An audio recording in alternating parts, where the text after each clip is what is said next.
गणेशाची कृपादृष्टी सगळ्यांवर राहो। महापालिका आयुक्त सौरभ राव यांनी केले महापालिका कर्मचाऱ्यांच्या गणेशाचे पूजन।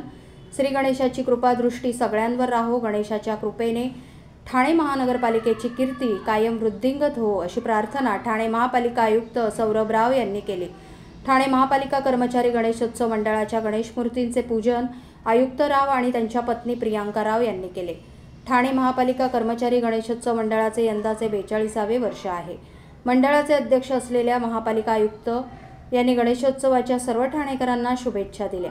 या प्रसंगी अतिरिक्त आयुक्त प्रशांत रोडे, उपायुक्त जीजी गोदेपुरे, उपायुक्त मिनल पालांडे, परिवहन समितीचे व्यवस्थापक भालचंद्र बेहरे, मुख्य पर्यावरण अधिकारी मनीषा प्रधान, आरोग्य अधिकारी डॉक्टर राणी शिंदे, माहिती व जनसंपर्क अधिकारी रवींद्र मांजरेकर, मंडळाचे सचिव PH पाटील, कार्यवाह RK पाटील आदी उपस्थित होते। कर्मचाऱ्यांच्या वतीने अतिरिक्त आयुक्त प्रशांत रोडे यांनी आयुक्त सौरभ राव यांचा तर उपायुक्त मिनल पालांडे यांनी प्रियांका राव यांचा सत्कार केला।